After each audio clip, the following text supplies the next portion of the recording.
Everyone, so I just want to give a quick update on my record collecting adventure here. I'm just playing some King Creole here, and it's a bit of an unorthodox video here where I'm not showing something. I don't have the camera set up or anything, but I told you guys recently in a video that you want to connect with people to get amazing records, because you never know who's selling off their personal collection, and those are always the best ones. So the same gentleman that sold me this collection right here of Buddy Holly 45s showed me another batch of 45s and albums that he wanted to sell to me. And I was like, oh, this is great, what do you want for them? And to go into detail, it was the sound of the Crickets EP, along with a handful of other 45s. I think it was like Reminiscing and like an Oh Boy promo. And those are very rare records, but this gentleman wanted $640 for them, and which is just blown completely out of proportion for how much he wanted for them. And I tried to reason with him. I was like, hey, I'm not trying to cheapskate you out, according to my research, with how these have sold, and how much I think they are based on your condition. I would be willing to pay the max amount of like $250 for them, which is a lot, but you don't see those records. And so this gentleman wound up going to insult me, saying I don't appreciate history. Yeah, I don't think I appreciate history. I'm sorry. Yeah, you're right. You're absolutely right. In all seriousness, no. Excuse me. In all seriousness, you're probably gonna have these types of interactions where people are going to try and take advantage of you, especially at this record show. I was trying to get this Beatles picture sleeve in 45 right here, 8 days a week, and the gentleman was just like, hey, I want $25 for it. I'm just basing it off of condition. I think that's fair. I'm like, yeah, it is in some cases and it is in other cases. So I decided not to get the record, and it turns out that that record in that condition was worth about $10. You can find these on eBay for about $10.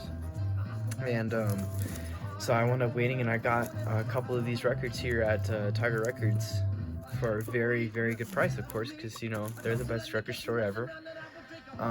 But my message to all of you, when you guys are connecting with people, record collectors who are just, they're really unconventional with their prices, is that it can either go really well, where you can get a bunch of great records for a great price, but then you could get other cases where people are going to try and blow it out of proportion, like the Buddy Holly 45s that were $640, or a single Beatles record being $25 when it's really worth about $10. Those are cases where knowledge is power, and knowing what you are looking for, knowing how much it goes for, is incredibly important.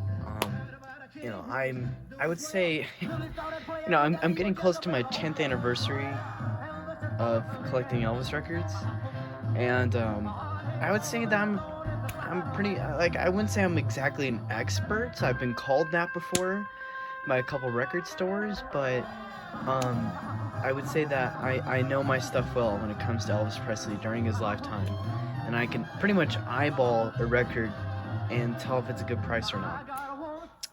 But I know when it comes to stuff like the Beach Boys and the Beatles, and some of Buddy Holly, I can't always eyeball it like that.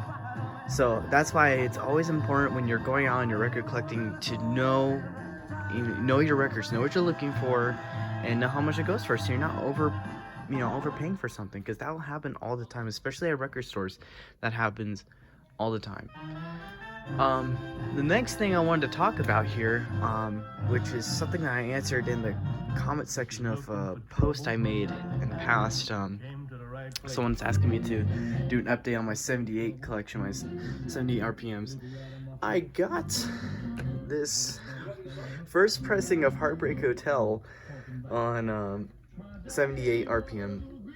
And you may be wondering what this is and why it's on my wall, and I don't know if you could tell, but it is cracked in half. And when I got it shipped, I bought it on eBay. I think I got it for $18. And as I opened it up, this guy packaged the record in one of these types of sleeves here, where, you know, it seals up, but he tightened it all the way to the record, so it was like really tight on the record. And you know, this guy shipped it from across the country, so as it travels here to where I am from across the country, it, you know, the record expands when it's shipped, and it then cracked in half because it was packaged so tight. So if you guys are looking to sell or buy, just be cautious of that. And what really sucks is that this is a first pressing misprint variation of the label here, and yeah, I mean, it was literally in perfect condition before this. I tried to glue it together, that's why it has that. Glue it together so it'll stay on the wall, and it's doing its job right now. It's staying on the wall. As the other side, I Was the One label is just ripped in half. So literally this label and the glue at the very edges is what's holding it together right now. But yeah, that's pretty much what's going on right now with my collection. Nothing too much here. You know, this the whole premise of this channel is to be informal and to you know, something that I would have liked to have seen when I was, you know, just beginning 10 years ago, pretty much, in the Elvis vinyl record collecting. And you know, and this whole channel will always be about Elvis. You know, like, I'll stray away from Buddy, as I have before in the past. I've strayed away from the Beatles. I used to have a huge Beatles collection, and I sold it because I just, you know, I needed money for Elvis. Elvis will always be the main premise of this channel. That's why it's named Elvis Presley Records, because, you know, I may lose interest in Buddy. I love Buddy Holly so much, but, you know, I may stop collecting him. You know, I'm, like I said, my main goal is to collect all first pressings of Elvis Presley records during his lifetime. I think I'll achieve it. I'm not sure. The Sun records will be hard, but yeah, now I'm just rambling. So that's just the case here. Knowledge is power. Be careful when you're packaging records, and yeah, you guys have a blessed rest of your day.